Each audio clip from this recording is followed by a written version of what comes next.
नमस्कार, आप देख रहे हैं सिटी पोस्ट लाइव और आपके साथ मैं हूं अंजलि राव। जैसा कि आप सभी को पता है कि अभी से कुछ महीनों में बिहार विधानसभा चुनाव होने को है और हमारे देश में अभी कई अहम मुद्दों पर चर्चाएं हो रही है, वो जोर पकड़ चुके हैं। वही इस पर बात करने के लिए हमारे साथ अभी जुड़ चुके हैं छात्र नेता जो कि BHU से हैं, विवेक सिंह, जो कि आपको बता दें कि वाराणसी जो कि मोदी जी का संसदीय क्षेत्र भी है, वहाँ के महानगर मंत्री भी है। तो सर, स्वागत है आपका सबसे पहले। और हम आपसे आज तमाम मुद्दों को लेकर बातचीत करेंगे, लेकिन सबसे अहम मुद्दे को लेकर, जैसे कि अभी से कुछ महीनों बाद बिहार विधानसभा चुनाव होने को है, तो इसमें आपकी पार्टी की क्या तैयारियां हैं?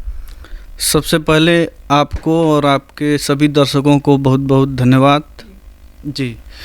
तो जैसा कि आपका प्रश्न था कि बिहार विधानसभा में हमारी पार्टी और हम सभी कार्यकर्ताओं की भूमिका, तो भारतीय जनता पार्टी के नेतृत्व में जिस प्रकार से सनातन संस्कृति को लेकर के आधारशिला रख कर के राम जन्मभूमि या फिर काशी का कॉरिडोर बनाना हो, जिस प्रकार से सनातन संस्कृति पर कार्य कर रही है और गरीबों, वंचितों, पिछड़े, जो भी समाज की पिछड़ी पायदान पे खड़ी व्यक्ति हैं, उन सभी को सम्मान देना और उन सभी लोगों को सरकार की सभी योजनाओं का लाभ उन लोगों तक पहुंचाने का जो कार्य किया हुआ है भारतीय जनता पार्टी ने, वो उस चीज़ को लेकर के हम लोग जागरूकता कर रहे हैं, प्रत्येक व्यक्ति के पास जा रहे हैं। और जो तैयारी की बात है, तो भारतीय जनता पार्टी का चुनाव का ये रणनीति है और ये नियम है कि बूथ स्तर तक तैयारी किया जाता है। जी सर, आप जैसे कि BHU से आपने पढ़ाई की और जो बनारस है वो मोदी जी का जो संसदीय क्षेत्र है, तो आपको क्या लगता है वहाँ पर ऐसे क्या क्या काम हुए हैं? बनारस जो माननीय प्रधानमंत्री, देश के यशस्वी प्रधानमंत्री मोदी जी का संसदीय क्षेत्र है,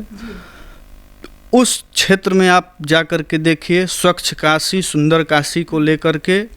पूरे काशी में, पूरे वाराणसी लोकसभा क्षेत्र में जिस प्रकार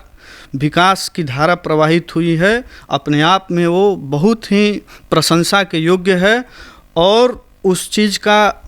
लोगों ने सराहना भी किया है। जिस प्रकार जाम हमेशा ट्रैफिक लगा रहता था, हालांकि उस पर भी कार्य चल रहा है, लेकिन फ्लाईओवर से उस चीज़ों का निजात पाना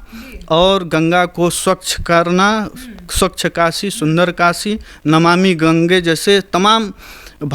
भारत सरकार के प्रोजेक्ट जो चले हुए हैं, उस चीज़ को लेकर के काशी को एकदम स्वच्छ और सुंदर और विकास की धारा उसमें बहुत ज़ोरों से प्रवाहित की गई। सर, अभी हाल ही में पहलगाम अटैक हुआ है, जिसके बाद से पूरे देश में जो ये चर्चाएं हो रही है, सब पूरे देश को ये झकझोर दिया है। तो सर, इस पे आपका क्या कहना है? देखिए, आतंकवादी घटनाएं जो हुई हैं देश में पहले भी, तो भारतवर्ष की हमेशा नीति रही है कि ईंट का जवाब पत्थर से दिया जाता है। तो जीरो टॉलरेंस नीति के अनुसार देश के रक्षा मंत्री और गृह मंत्री और यशस्वी प्रधानमंत्री ने भी कहा है कि हम लोग जो भी उसमें दोषी होंगे उन लोगों को बख्शा नहीं जाएगा, और ईंट का जवाब पत्थर से देने के साथ साथ उन सभी लोगों को कानून में घसीट करके और जो भी लोग उससे प्रभावित हुए हैं, जो लोगों को भी नुकसान हुआ है, उन लोगों को न्याय दिलाने का कार्य करेगी सरकार। सर, सबसे अहम सवाल यह है कि आने वाले समय में भाजपा सरकार के नेतृत्व में आप देश को कैसे देखते हैं, चाहे अंदर की बात करें या फिर अंतर्राष्ट्रीय स्तर की बात करें? तो भारतीय जनता पार्टी के सरकार की जो नीति है, उसमें आने वाले समय में हम लोग देख रहे हैं जिस प्रकार सनातन को लेकर के कार्य कर रही है। और एक चीज़ ये मैं बता दूं कि आधार कार्ड जैसी सुविधाएं जो भारत के यशस्वी प्रधानमंत्री ने लाया, उस चीज़ से देश के गरीब, गुरबे, शोषित, वंचित, पिछड़े सभी वर्ग को जोड़ा गया और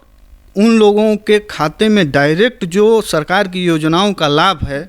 वो डायरेक्ट मिलने का जो ये प्रावधान लाया गया है, भारतीय जनता पार्टी के ही सरकार में लाया गया है। कांग्रेस पार्टी या फिर विपक्ष की हम लोग देखे हैं बिहार में कि जंगल राज जो जिस प्रकार से चल रहा था, तमाम घटनाएं देखने को मिल रही थी, लेकिन प्रशासन मुख दर्शक बन के बैठा हुआ था। लेकिन भारतीय जनता पार्टी के सरकार में ये सारी चीज़ें बिल्कुल बर्दाश्त नहीं होंगी और गरीबों के साथ, पिछड़ों, दलितों के साथ कोई भी अवांछनीय तत्व अगर आकर के उनके साथ दुर्व्यवहार करेंगे तो देश के प्रधानमंत्री और भारतीय जनता पार्टी के सरकार में जो नीति चल रही है प्रशासन, तो वो उनको पूरी तरीके से कानूनी कार्रवाई करते हुए और जो भी उससे प्रभावित होंगे, जिसके साथ भी अगर दुर्व्यवहार किया गया तो उनको न्याय दिलाने का कार्य किया जाएगा। सर, अंतिम सवाल के रूप में पूछूंगी मैं सवाल कि जो इतना कुछ अगर मोदी जी ने किया है तो विपक्ष के द्वारा लगातार इस पर पलटवार हमें देखने को मिल रहा है, लगातार वो विरोध भी करे, इस पर आपका क्या कहना है? विपक्ष का जो पलटवार है वो विपक्ष का काम है आरोप प्रत्यारोप करना, विपक्ष अपना कार्य करे, लेकिन हमें नहीं दिखता है कि वो ज़मीनी स्तर पे कार्य कर रहे हैं। अगर वास्तव में ज़मीनी स्तर पे कार्य करते तो उन लोगों को परिणाम देखने को मिल रहा है। जिस प्रकार सनातन संस्कृति को दरकिनार करके उन्होंने सरकार पिछले 40-50 वर्षों से चलाया, लेकिन भारतीय जनता पार्टी के सरकार में देश को एक नई आयाम प्राप्त हुई है और विकास की नई धारा प्रवाहित हुई है, और देश का प्रत्येक नागरिक भारतीय जनता पार्टी के सरकार में, और बिहार का भी, बिहार विधानसभा चुनाव में भारतीय जनता पार्टी का सरकार बनने जा रहा है। और नीतीश कुमार जी के सरकार में, नीतीश कुमार के राज में बिहार से जंगल राज का सफाया किया गया है। तो इस चीज़ को प्रत्येक बिहार के वासी सब लोग इस चीज़ को देख रहे हैं, और उन्होंने युवाओं को रोजगार देने का कार्य किया है, स्वास्थ्य का भी उन्होंने लाभ दिया है, और इसके साथ साथ जो बिहार में सड़कों का जो जाल बिछाया है वो नीतीश सरकार में हुआ है। तो भारतीय जनता पार्टी और नीतीश कुमार के सम्मिलित एनडीए सरकार बनने जा रही है